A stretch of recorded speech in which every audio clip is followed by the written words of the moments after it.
cardiac output, 4 to 8 liters, all this kind of stuff. Ejection fraction, we got that, right? Preload, you know what that is? End of diastole. You got afterload, you remember what that is? Contractility. For you guys, this is like me in graduate statistics when I have to go, what is the exact definition of that term in statistics? And I go back and I reference to make sure I'm in line. This is kind of that same thing, just to make sure you have that good understanding. I love this guy. When we have that preload coming in and afterload, the thing I like about this picture the most is that little clamp up here. This little clamp.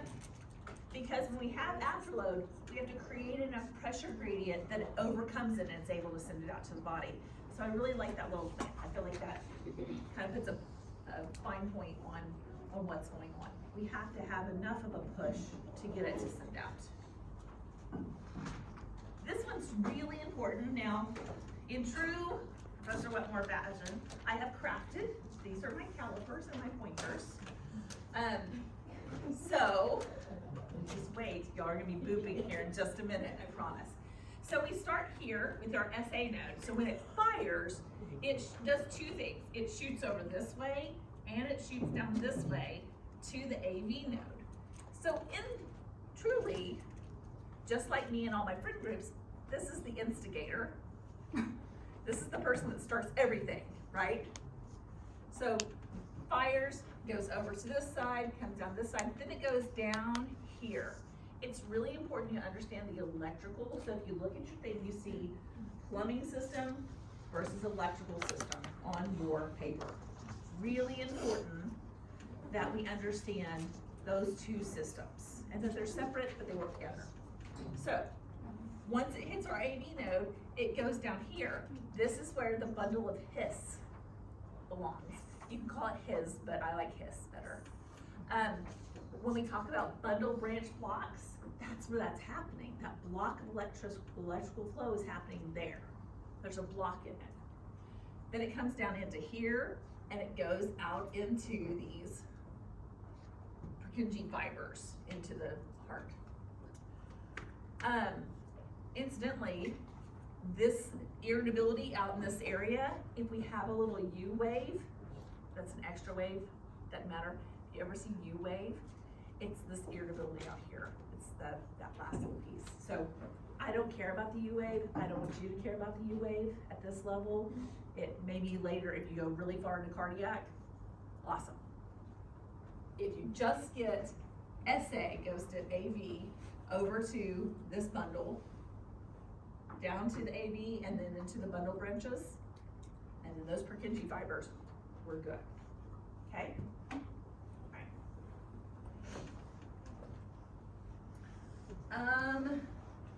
So this is really important. Compare with previous EKGs.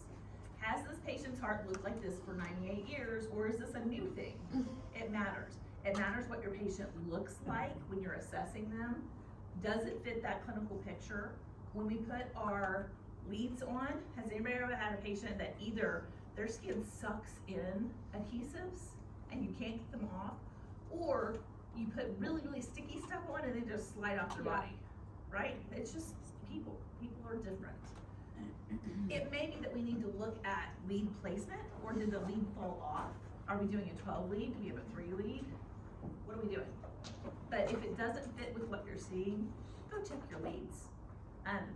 When we look at our monitors all day long and we don't look at what the patient looks like, we can get into trouble. Make sense? What does your patient look like? By the same token, as an instructor, I got kicked out of a unit one time. I went with my student to do a Foley catheter, and as I'm talking to the lady, I'm like, we're not doing this catheter right now. And so I sent her, I was like, go get us a blood pressure machine. Something's off with her. And so she went got the blood pressure machine. Blood pressure machine didn't work, wasn't functioning correctly. I said, well, we need a pressure on this lady. Go get me a manual cuff, because there wasn't one on the wall. And so she went to go get it, and the nurse was annoyed that I was insisting on a blood pressure when they had taken one 2 hours before. It was Q4 vitals. And so the charge nurse called me into the hall and she said, the nurse would really like you to leave her patient's room. I said, that's completely fine, but you need to know something's wrong with that patient. Something's up. And I don't think the blood pressure machine was broken, I think it's too low. So somebody needs to get a manual blood pressure on that patient. And she said, thank you very much, and I left the unit. Count them, 4 minutes later, I was sitting outside the unit, and guess what rolled by me? That patient headed to ICU, she was sick. What the pressure monitor had said when they took the blood pressure before was not what was now, and I was seeing the actual patient. So if you're, but by the same token, if your monitor says that they are flatlined, they're in asystole, and you go in and check your patient, and they're sitting up eating their, tofu or whatever they're eating, and watching TV, and they're like, hey, what's up? It's probably wrong, right? So make sure it fits with that clinical picture. If it doesn't, let's move things around. Not all Qs and STs, T-wave changes result in 3 eyes. Not everything that's bad with heart rhythm interpretation. Heart rhythm stuff comes from ischemia, injury, or infarct. It can come from all sorts of places. We can have a fluid volume deficit, we can have electrolytes that are off. It might be that we've been really stressed and sick, and so we're manifesting those things. It's not that all these things have happened yet, but we need to investigate.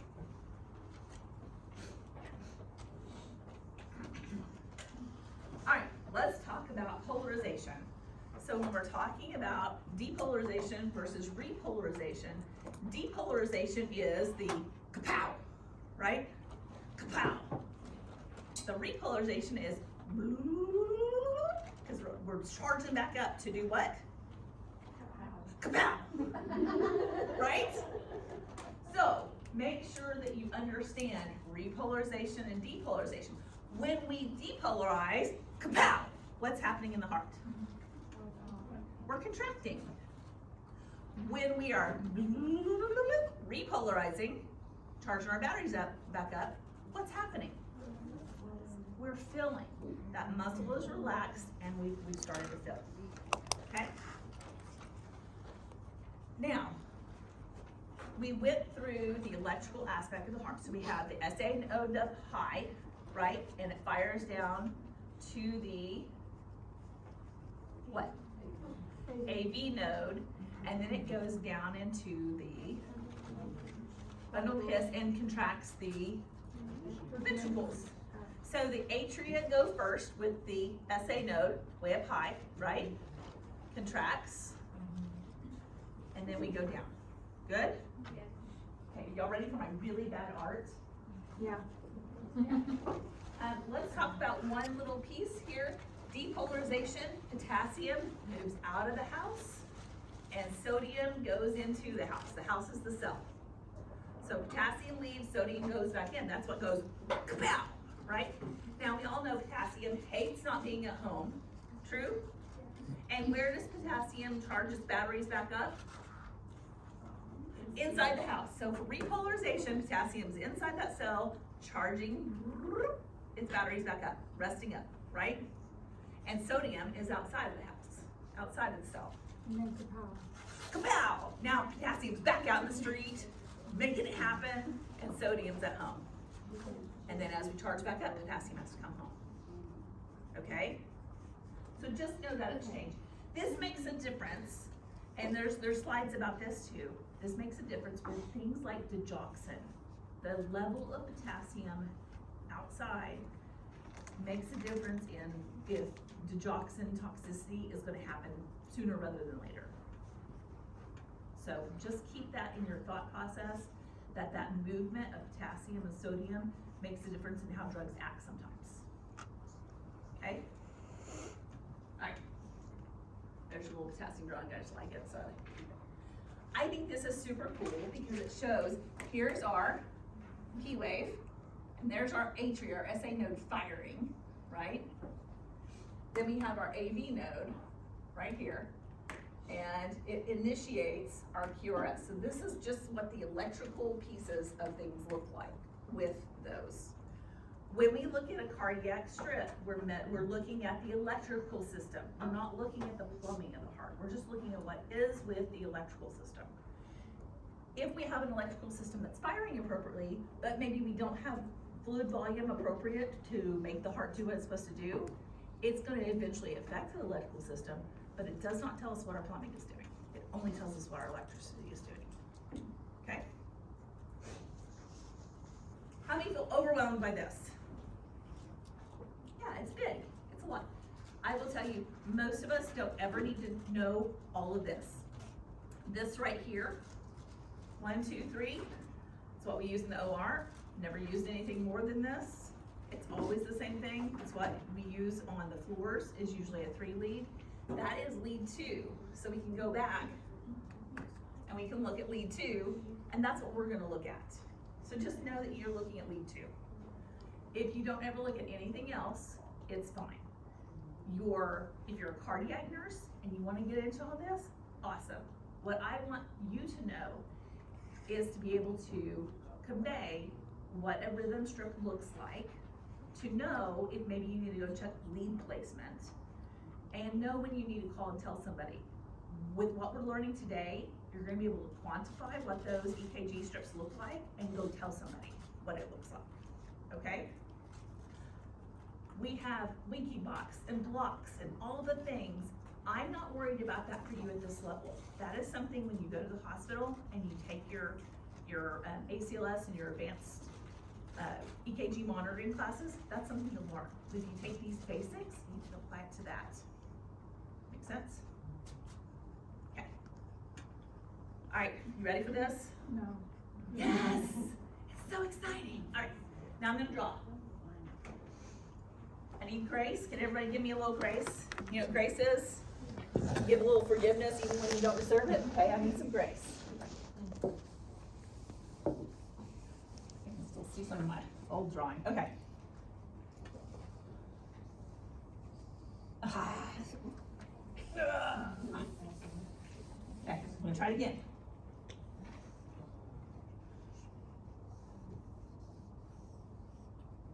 That's not bad. Better.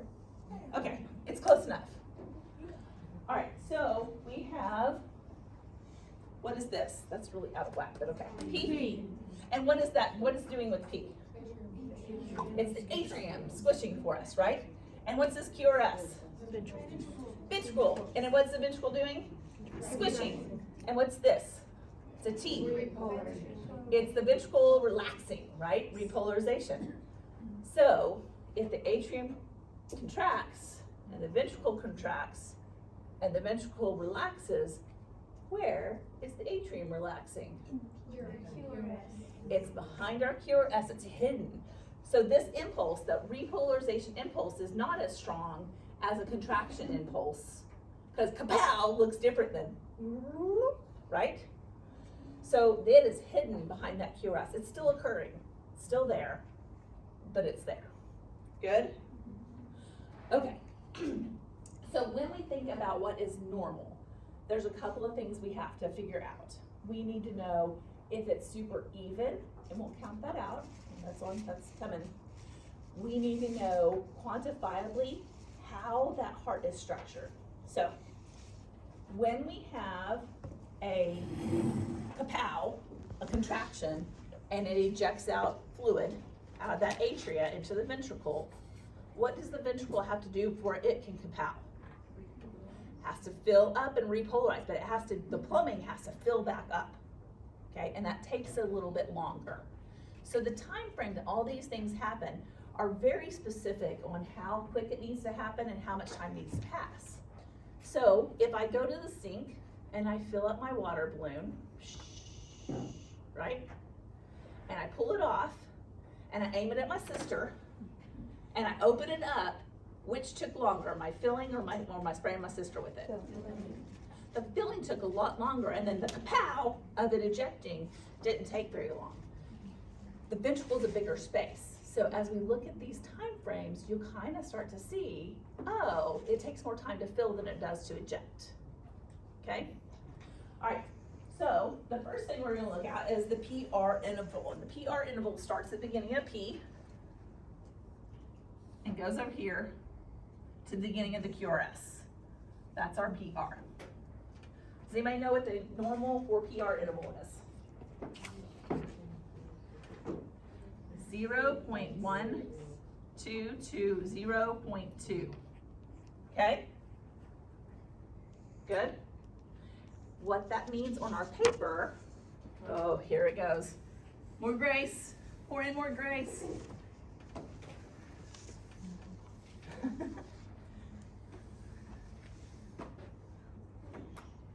Okay. So,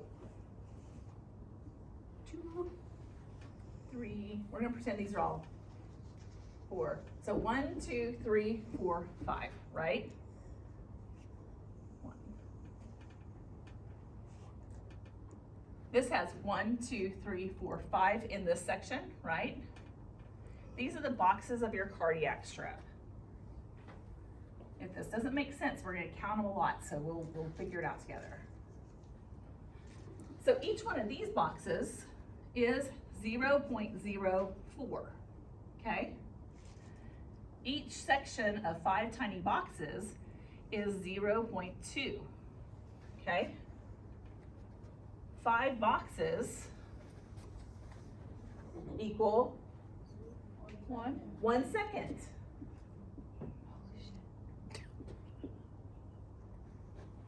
Okay?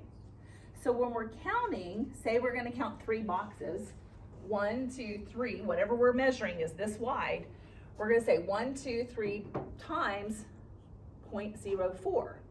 So that would be 0.12. Okay? So it's 0.12 of a second. Good? This is here for your reference. So these all have 5 boxes in every single one of those. That's what this big cardiac strip looks like. That's what they're showing you. This little square of 5 boxes has a little square of 5 boxes here. So we have boxes that go this way that we count. Boxes that go this way are measuring the electricity. Boxes that go this way are measuring our time.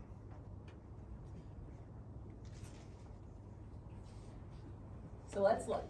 So here is our PR interval.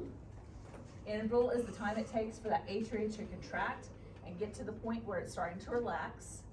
Our QT interval is the time that ventricle contracts and then relaxes. So it goes from the beginning of that QRS, right here, that little jumping off point, all the way to the end of the T is our QT interval. Good? This is the atrial contraction. This longer one is the ventricle contraction. Do you see that? Smaller vessel, larger vessel. Everybody on my bus? Okay.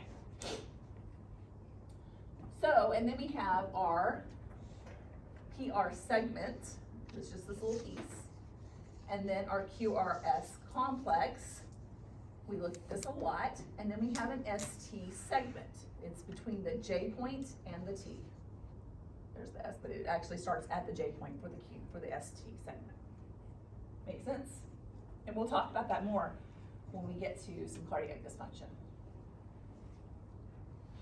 All right, you ready? Everybody on my bus? All right, so here's our P wave. Right there, looks painful, doesn't it? So our P wave is here. This is our PR interval. If we say our P wave precedes a QRS, because we want our atria to go off before our ventricle goes off, because otherwise it's dysfunction and chaos. So our atria fires it should measure less than 0.12. So 1, 2, and a piece of a thing. So we're gonna call it 3. So 3 times 0.04 is 0.12. Are we good? We're good. Okay, so 3 boxes or less. And then we have our PR interval right there. And we can see it right here. 1, 2, 3, 4 and a half. So we have 4 times 4 is 16, right? 0.04 times 4 boxes is 0.16. I would probably put this more like 0.18 because there's like a half going on there, but as long as you're in the ballpark, we're good. So is that between these two numbers? Yes? Then our atrium is acting correctly. It's doing what it's supposed to in the time we're in.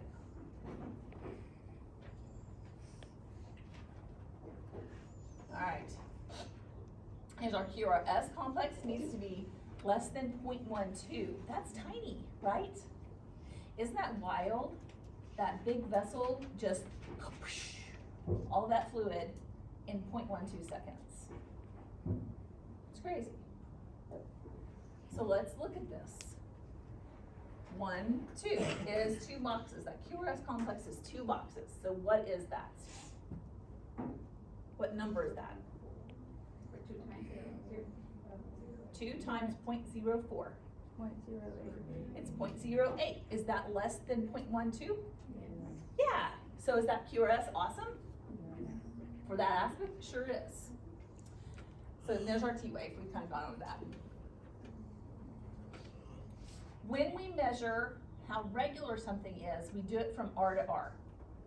Okay? Now, there are times when you need to measure from P wave to P wave or R wave to R wave, and that kind of tells us some other dysfunctions. Normally, our heart does what? Love-dub, love-dub, love-dub. All of the components are equal with all the next components. They should be happening exactly at the same time away from each other.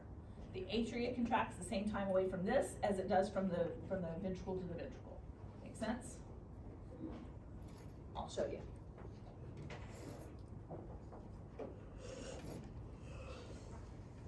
Our QT interval is, look at that, less than, that's 0.44 seconds, not 44 seconds, good God. Okay, yes ma'am. So the PR, is that that's going all the way up to the point you said? So the PR goes right here to the jumping off point for the QRS, from the beginning of this to that. So And that's then the more QT, PQ than a PR. So the PR really goes more to the Q than to the R. it goes right at the jumping off point, at this little, see this little piece right here? Okay. So the Q is really here, so it goes right to this point when it fires. And then the QT interval is right here. And it needs to be less than 0.44 seconds. That's almost a half of a second. I'll put a 0, because I like proper math. Good? That's a long time, but when you think about how big that ventricle is, it makes sense that this whole rigmarole happens in 0.12 to 2 seconds, and this at 0.2 seconds, and this one needs to happen under 0.44. Okay? When the QRS complex, just that little whoop, whoop, whoop, gets wide, that's a dysfunction we need to look at. It shouldn't get wide. It takes too long for that to fire. We're gonna decrease our supply of blood to the body in a way that's maybe not awesome. All right, ready? This is class participation. Are we ready? Yes. Are you sure? Let me hear you say boop. Boop. Perfect. Okay, we're ready. All right. First of all, we have 3 R's. We have regularity. That's how often it happens on the same beat. And we have rate. And then we have resemblance. Do they look like each other? Or do they look totally foreign from what has been happening in that heart before? Okay, ready? That's your boop. Boop. Boop. Boop. Boop. What is it saying? Boop, boop, boop, boop. So exciting. We marched it out. And it's the same, so that is real regular. We're happy with that. Somebody's been taking this Metamucil, right? That's a bowel joke. Okay, so now, if we look up here, we can see our seconds. So there's 1, 2, 3, 4, 5, 6. This is a 6-second strip. And if we look within these boxes, you can look on your screens, you can see there's darker lines that delineate those tiny little 5 boxes. Make sense? So within this 1 second, 1, 2, 3, 4, 5 boxes, just like that. So here's the magic. Ready? We're gonna count now. 1, 2, 3, 4, 5, 6, 7, 8. What's our rate? 80. It's 80. Just multiply it by 10. 6-second strips, we multiply it by 10. Good?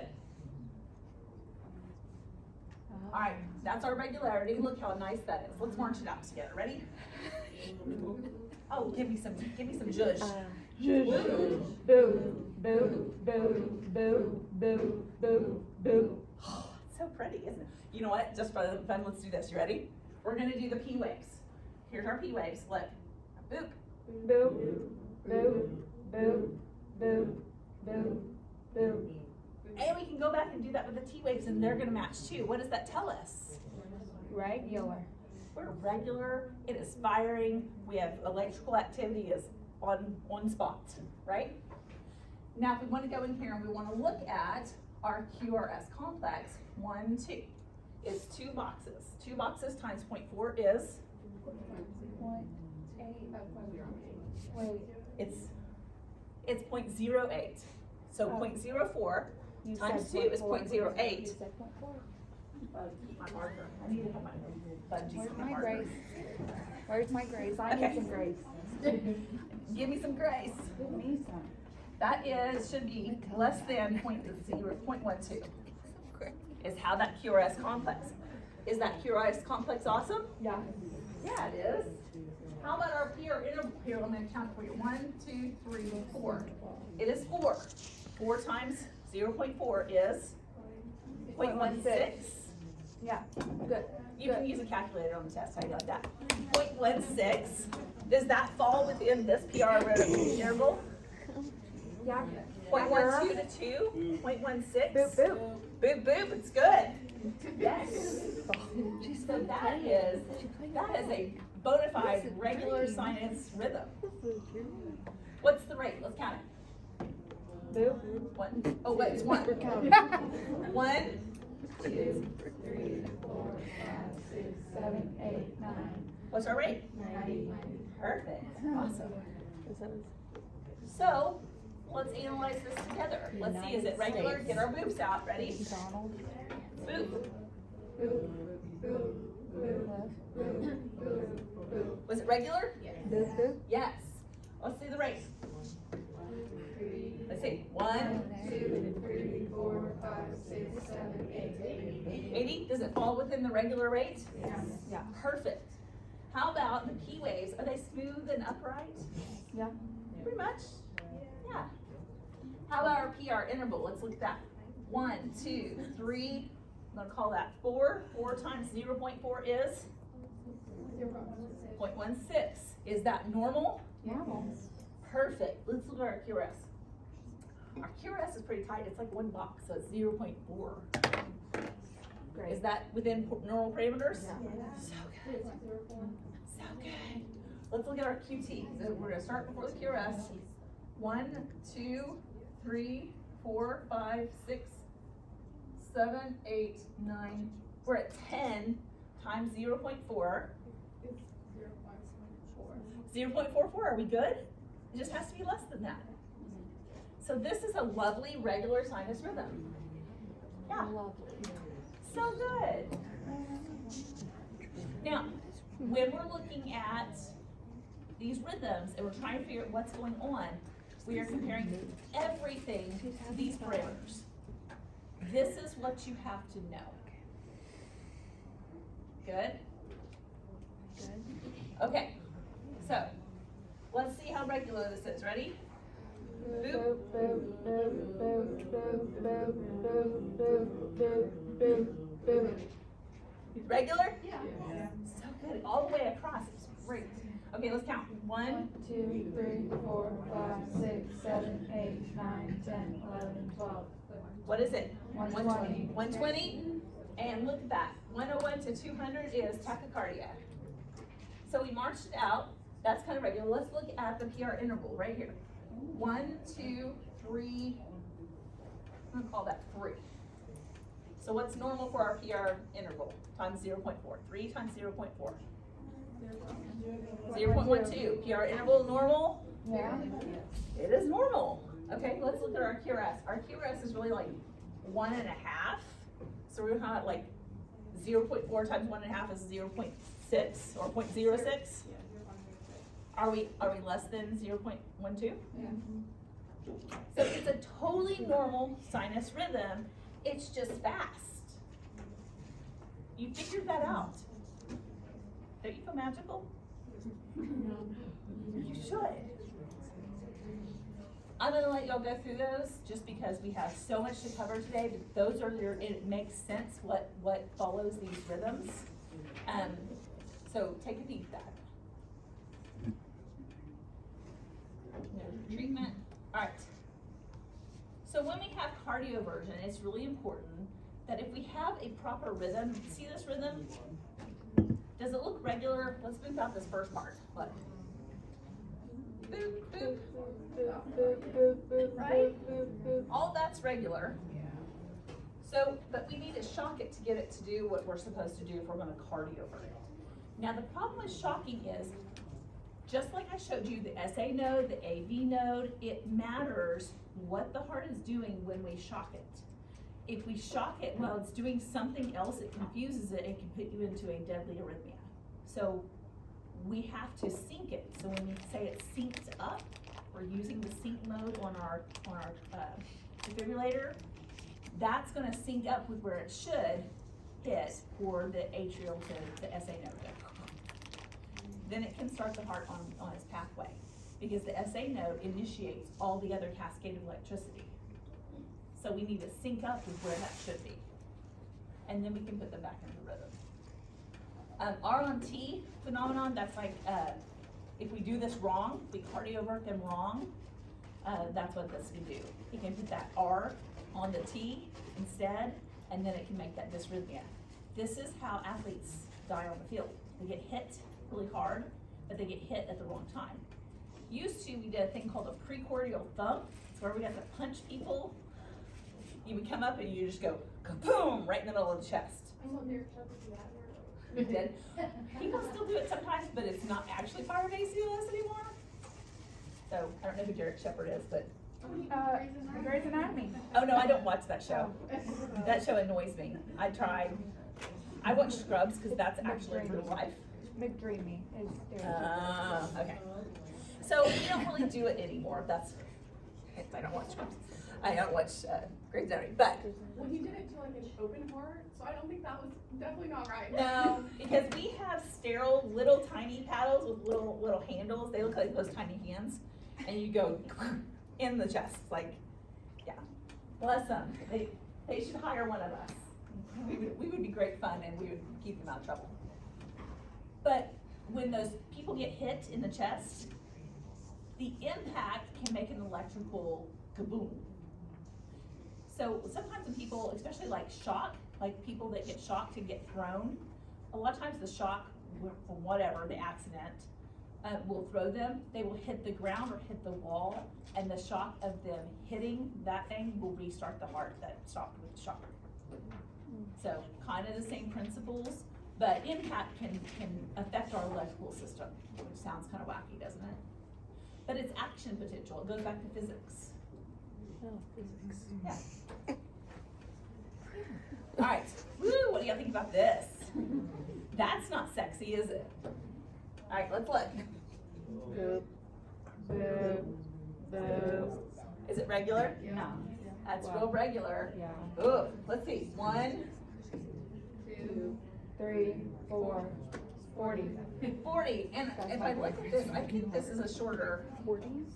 50. Yeah, that's 40. All right, so RRP waves upright. Yeah, they're good. And let's see, they are 1, 2, 3, 4. 4 is our PR interval. Is that 0.16? We're normal there. Our QRS is 2 boxes. So 0.08. Is that normal? Yeah. That is a perfectly normal rhythm. It's just slow. We probably need to speed it up for some reason. Now, when we're talking about heart rhythms, you can have a totally normal heart rhythm, but say, for instance, this patient was one that had a severe fluid volume deficit. What happens to our heart normally when we have fluid volume deficit? It speeds up, right, to compensate for a low blood pressure. After doing that for a while, it slows down. it may be getting towards the end. Now I have a trivia question. Can anybody tell me what the most stable a patient can ever be? Dead. Dead is the most stable your patient can ever be. That's true. So, I want to do something with this patient. If they're hypovolemic, I'm gonna give them some fluids and the heart might speed itself up just based on that. If they are needing to speed up a little bit, I may give them a little epi or atropine to speed that business up. Right? Good. All right, there's causes of bradycardia. Y'all can look at those.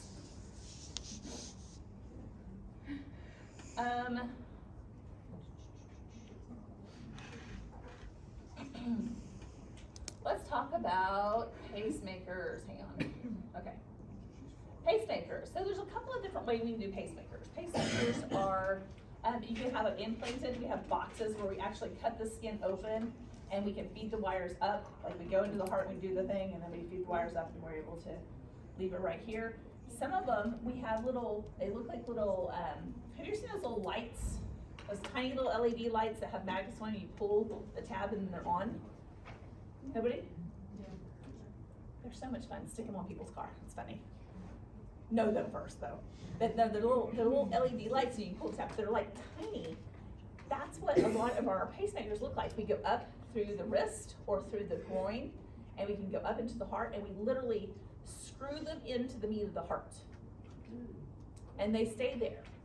And when the battery dies and runs out, we go back up with the same kind of thing and we screw one in next to where that is. They last years. Years and years. Like 10 years. It depends on your manufacturer and your battery and whatever, you know, as with everything. Oh, no. No, it's very invasive. So what we have to do is we've got to kind of figure out where those pieces are because what does our pacemaker do? Pacing the heart. So where do you think it might be close to? One of the nodes. I say, One of the nodes. So if we're having pacing rhythm with our atria, we're gonna put them up by the SA node. If we're having ventricular pacing issues, we're gonna put them down in that secondary spot by the AV node. So maybe the ventricle's not firing, the QRS isn't happening and initiating like it needs to. We may give a little extra electricity.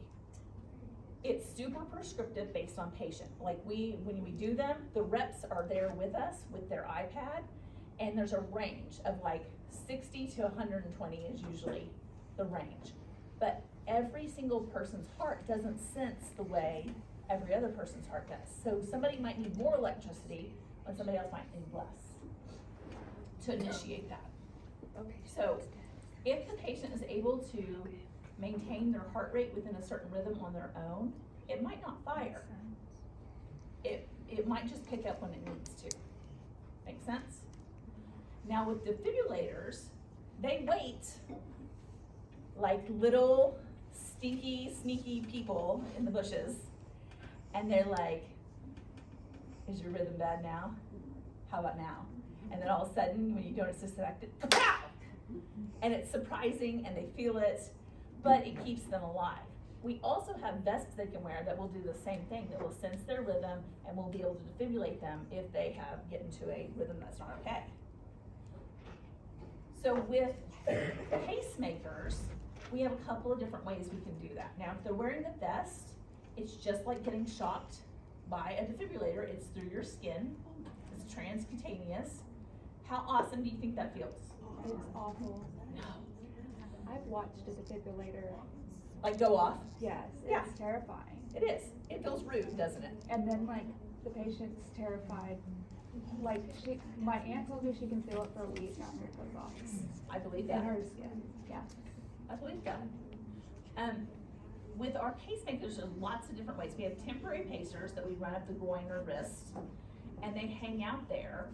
They're not really attached. They're in the vicinity. So if we jar that patient around, we can dislodge them where they should be.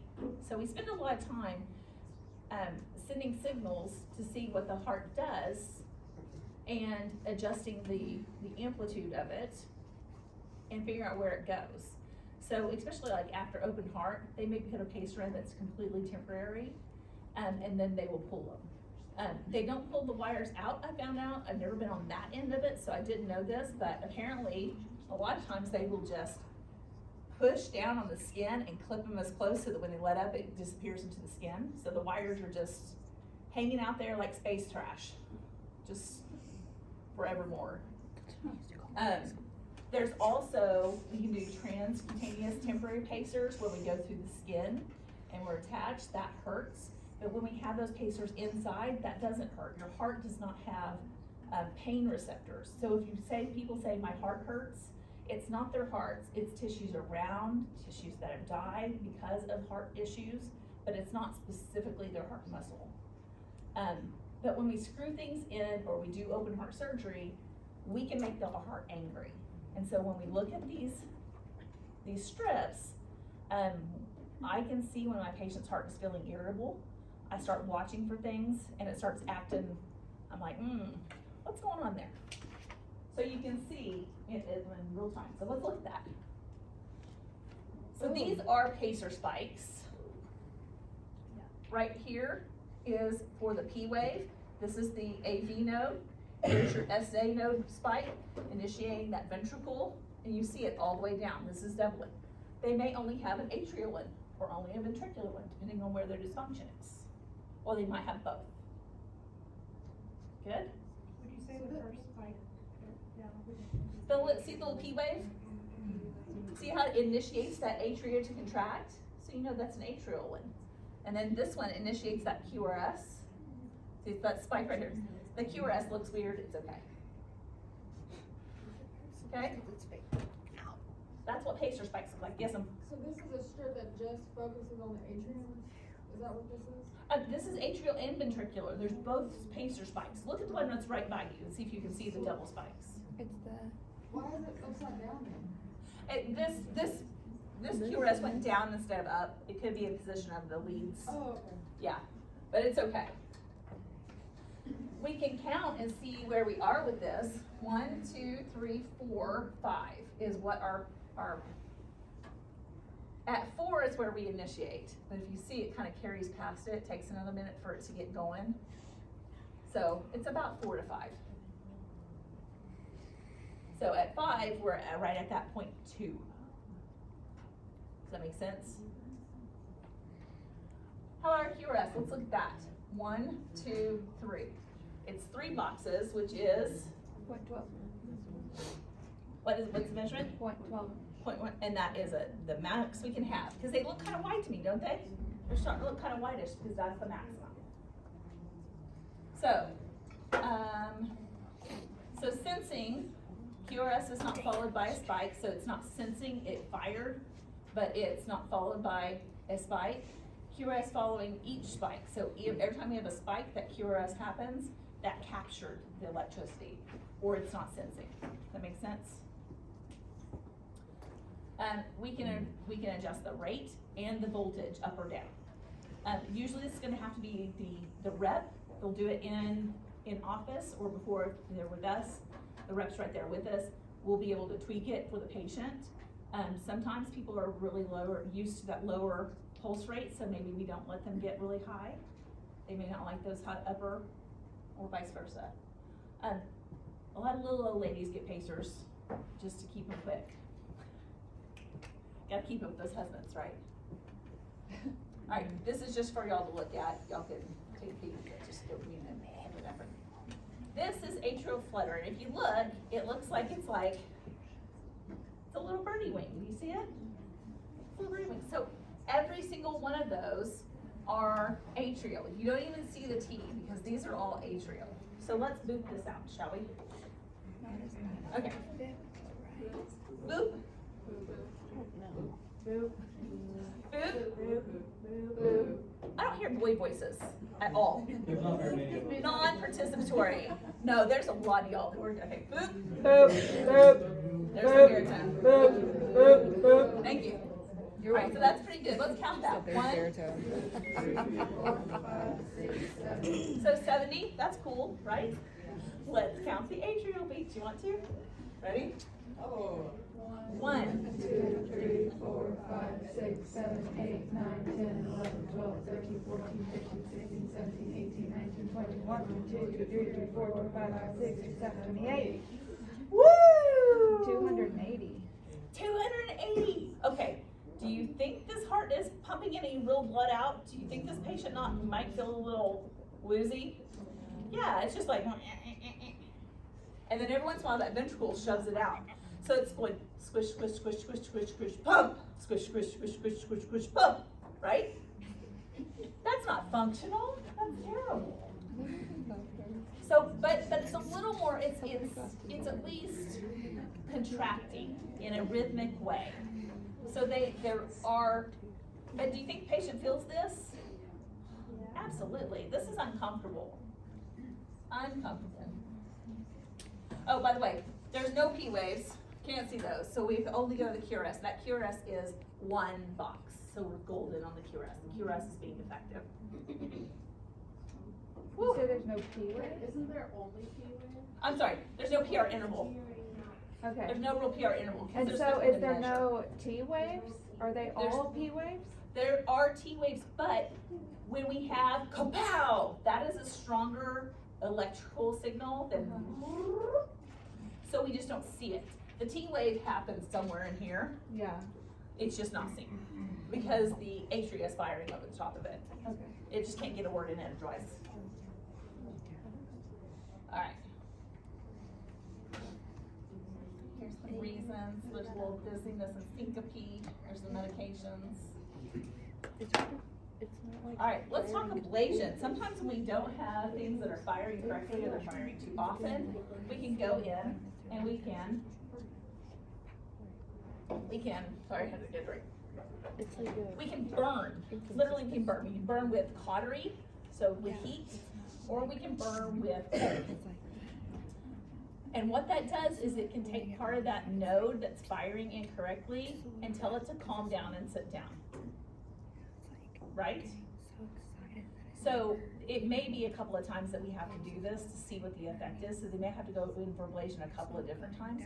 There's another procedure, and it's later in the slide presentation, but it's called a maze procedure that we can either burn or cut cardiac muscle just a little bit in a way that blocks that signal so it's not sending inappropriate signals, and it'll time itself better. So just some options to take care of it. All right, this is the atria lying to you.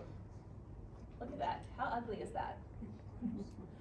So the way I like to think about this is, I know you're never gonna fill a balloon with blood, but let's pretend like you did, because earlier I said a bowl and somebody said it was gonna spill out. So we have a balloon full of blood and we're gonna shake it. I'm just gonna sit here and do this to it. Just let it quiver. What's gonna happen to that balloon of blood? Frothy? It's gonna clot. It's gonna clot. It's sitting stagnant. It's just getting a little, it's gonna clot. So what do you think patients with chronic atrial fib need to be on? Anticoagulants. What, I heard it. What are we worried they're gonna have? Stroke. All the things, right? It's terrible. Yeah, so these patients are at risk. Now, if we have a patient that is newly diagnosed AFib, we can cardiovert them out of it, but do we really want to cardiovert a patient who has been quivering in their atria like this until a giant clot has formed, and then make their heart totally functional? What's going to happen to that clot? You're going to have a pulmonary embolism or something else. It's going to go kaboom and squish it out, and it's going to start heading through the system. So for that reason, we need them on medications for a time. I think it's like 3 or 4 days. But we do need them to be on it so that clot can dissolve, and then we can safely convert them. So they're probably gonna be inpatient for a while. I have a friend who's a larger lady. She decided that she was going to get healthy. She had AFib. She's like, I'm gonna take care of myself. So every day, without fail, she started having a spinach salad with strawberries, because that was the healthiest thing she could possibly think of. So, what do you think happened? Can anybody think of a reason that might be a bad idea? Nope. Does spinach not be like? Warfarin, spinach, vitamin K. There you go. It has a lot of vitamin K. It encourages clotting. So she was taking her medication on target, but now she'd had a ton more vitamin K. It was negating that. So she ended up having a major clot. She even clotted her kidney. She clotted her kidney. She had a little clotting issue, and it was the whole thing. So very scary. What's the difference between AFib and atrial flutter? So if you look at it, the atrial flutter, atrial fibrillation, it's just kind of quivering. Atrial flutter is an organized contraction. It's just happening too fast. I'm gonna go back so you can look at it. So it is You happening. see it? It's prettier, isn't it? Like sawtooth? It's just, it is regular. Yeah. Yeah. It's just happening more Sawtooth, than the well, I think they look like little birdie wings sticking up. They're soaring. And then the AFib is like, And flutter. you're not And then getting look it at back. this. Look how gross that looks now. Ew, do you see blood written all over that now? Yeah. That made me think of I don't like it. Look, our QRS is perfect. We're like 1.5 boxes on our QRS. We're solid. So PR interval, not discernible. P waves, not discernible. Variable rate, irregular. Let's march this one out and let's look at what that looks like. So here's this, boop, up, look. It's not regular, it's not marching out correctly. Now, there are some rhythms where the atria is marching at a different rate than the ventricle. It's kind of like if you're a music person and somebody's doing 4/4 time and somebody's doing 3/4 time and you're not gelling with what you're doing because you're not on the same page. It sounds crazy and it doesn't function for a heart either. So that can be a thing. But if you know to march it out for regularity and then you're checking your QRS and your P waves for regularity, you know how that's going. So that's how you can get a different atrial rate than you have a ventricular rate even. Make sense?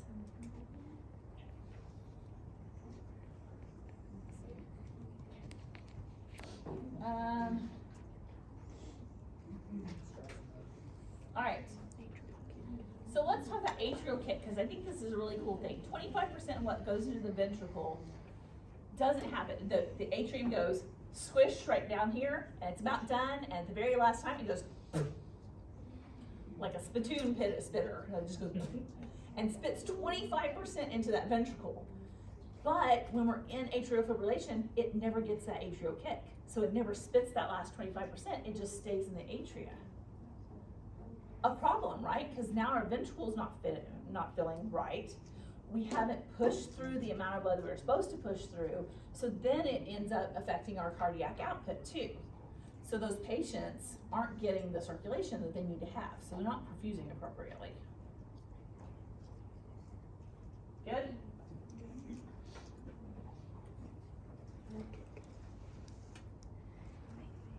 All right, so look at those. Those are rate controllers, rhythm controllers. That's the thing. Your patient's been in fibrillation for more than 48 hours. We want to make sure they're well boarded with anticoagulants.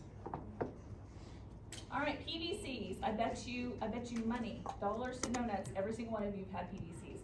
They're not a big deal until they are a big deal. A lot of times this is what you're starting to see when your heart gets irritable and getting cranky. It'll start throwing more PVCs. Incidentally, if you've ever worked a night shift or worked a 12-hour shift, you probably left the hospital throwing a few PVCs. It's just how it is, right? Facts. So let's march this out and see what this looks like. Okay, boop. Up, wah, wah. How about these? These are the same as these, right? So if you look at where this should be, here's this QRS, and it should be over here is where this next QRS should be, right? And you look at that, it's right on the money. So this is just, that ventricle is prematurely getting excited and firing it off. So premature ventricular contraction makes total sense, right? Now, let's see. Our little P wave right here, that's gross, let's do this one. 1, 2, 3, 4, 5. We're at 6. Maybe. 5 or 6, probably 5. We're gonna call it normal. Yeah, and then this is 2, this little QRS is 2, so is that normal for QRS? Yeah. Look at this ugly bad boy right here. 1, 2, 3, 4, 5, 6, 7, 8, 9, 10, 11, I call that 12. 12 times 4.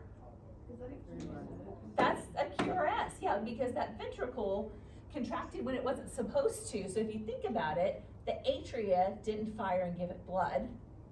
And now the ventricle is trying to do something with nothing.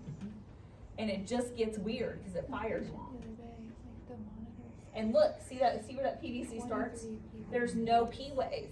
It fired over the top of the P wave, so the P wave never even happened.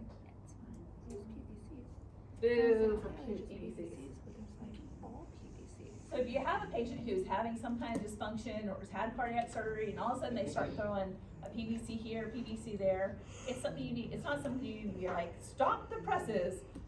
Everybody's throwing PVCs, but when it continues, it can be an indication of being not awesome and maybe going into the next rhythm. So it's not something we need to panic about, but it's something we need to note and note we need to watch. I do want to talk about PVCs in these first 4. Let's see, this sounds like a night out for some people. Caffeine, alcohol, nicotine, and medications. They have up to 5 liter. And if they vomit and aspirate, hypoxia, right? You're welcome. This always makes me wonder about people that go to the bar and do the heavily caffeinated things, the energy drinks with vodka. Oh my God, it is soft. And cigarettes. And cigarettes. All at the same time. And cigarettes. What's happening? It's a freaking Red Okay. Black Line. Red Bull vodka was my favorite. Ew. All right, what do you think of this? Where's this coming from? Ventricle. It's ventricle because it's huge, right? We know it's a ventricle. We can tell. Can we boop this out? Yeah, we can boop it out. Boop, boop, boop, boop, boop. That ventricle is just. There's no Okay. boo on it. It's just you. It's just marching out. It's just, yeah. There's no boo. It's marching itself out. Let's count it. 1, 2, 3, 4, 5, 6, 7, 8, 9, 10, 11, 12, 13, 14, 15, 16, 17, 18, 19, 20, 21, 22. let's see. Does it fit in these parameters? Yep. Yes, 150 to 250 is ventricular tachycardia. No P waves, no PR interval. Our QRS, do you think it's wider than 0.12 now? Yeah. See, y'all didn't know that before. Now you're like, that QRS is terrible, right? So ventricular tachycardia. Now, this is something we don't want to let go on. People call these ghost or gravestones for reasons. Anytime you call things ghost and gravestones in medicine, maybe it's not so good.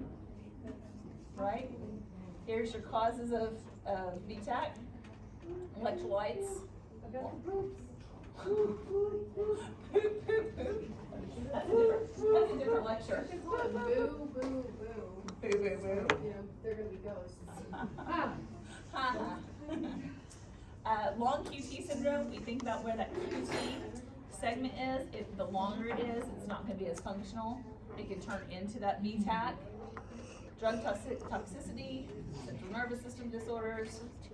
This is one of my favorite words in the medical language. Do you know why? It means you don't know where it came from. It means idiot we don't know. I don't know what this nice friar is doing for this person, but I think he's being blessed. I'm not sure. Doesn't he look like he's a priest? Nikes on. So PEA, pulseless electrical activity.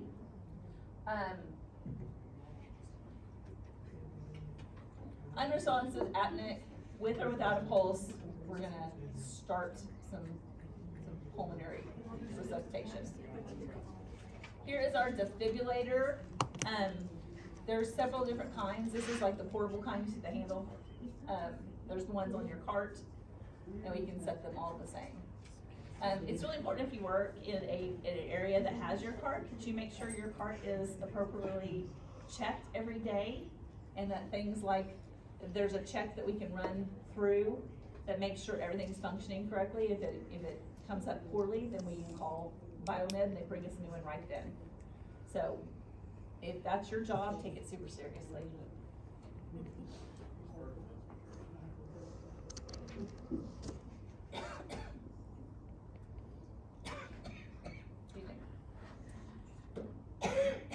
Let's try not to cough. I was concentrating really hard not to cough.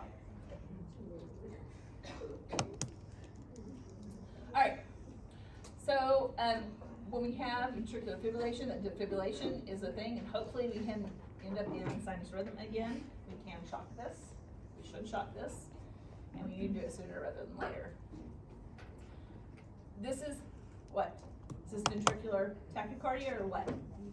Ventricular fibrillation, do you see the difference? It's organized somewhat. This just looks like a quivering mess. Just like the atria, the ventricle can also fibrillate. So it's irregular, we can't count anything on that. There's no rate, there's no P waves, there's no QRS, it's just chaos.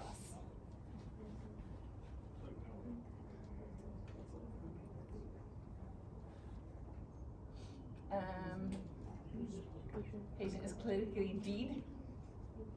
That's good for everybody else. Unresponsive pulses active. Let's see. He's so stable. Yep. Right? They're so stable. I always say that when people are like, are they stable? Alright. Asystole. Don't go running in shocking people. If you don't know that if they're sitting up and eating a sandwich, they're probably not really in asystole, right? I just read an article not very long ago about people who were, I was talking to my clinical group about this, that they were doing such good CPR that the people didn't lose consciousness, and so they're awake for the whole thing. And so the whole article was about providers being kind of freaked out by that and not knowing exactly how to handle that situation, but they're pulseless, but the CPR is so effective, they're staying awake, they're not passing out. So who wants to be awake while somebody's doing CPR on you? That article listed, they were doing on the hospital the other day, that like the dude woke up and they stopped and he immediately died again, so. Yeah, because they woke up, you think that they've gotten ROSC. What's ROSC? Spontaneous circulation. Return of spontaneous circulation. Yeah, and then they're like, oh, sorry, just kidding, let's start it up again. Yeah, it's a freaky, I never thought about it. So, go check your leads, make sure this is real. Monitor, a lot of times will call us when we take patients off to go to the bathroom, they're like, this patient's no. They're fine, I'm gonna tell you. I'm sorry. Yeah, but then when the patient's dead, it's gonna Alright, so here's our H's and T's. You will see this for the rest of your nursing career when you're doing your every 6 months or a year thing. The H's of arrhythmias, hypovolemia, that makes sense, right?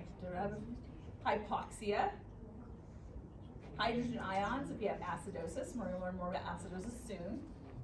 Hyper or hypokalemia, either one. We know that potassium can mess us up. It's why in nursing process too, when you weren't pushing any IV drugs, what was one of the first things they told you never to do?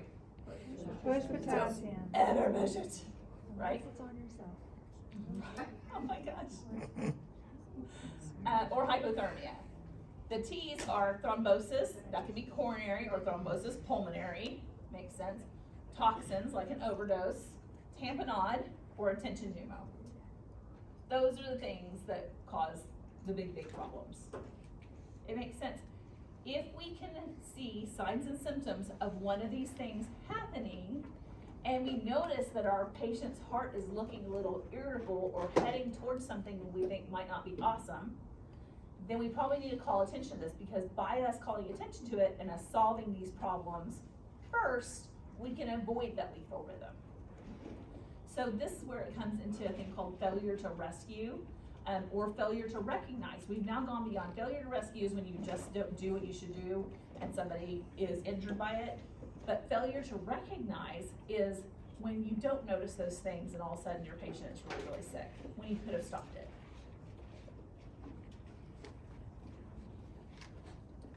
All right, asystole, call a code, do some CPR, give some epi, figure out what the cause is, they have no blood volume, we give them some volume of some sort, right? If we can get them back into a rhythm that is shockable, then we can shock them, but we're never shocking this, which is why TV shows make me crazy. They always wanna shock asystole. This is pulseless electrical activity. If they had, Professor D made a good point, if they have a pacemaker in, it may be that they will continue to beat even though they are pulseless and they are not alive. You may still see the electrical activity of the pacer and of the fibers, because the fibers haven't died yet. The chest is not doing anything, but the system is firing. PEA is a poor prognosis. So with PEA, we do CPR until we call it, or we do CPR until they start having ROSC and something's effective. It's not like people will have, not have a pulse and they're just gonna be dead, carry the end. There's still hope. When you're doing, does anybody else feel really weird about, like, when I'm feeling somebody's pulse to see if they are, I'm like, do I feel it? Do I not feel it? I don't wanna say I don't feel it when I feel it.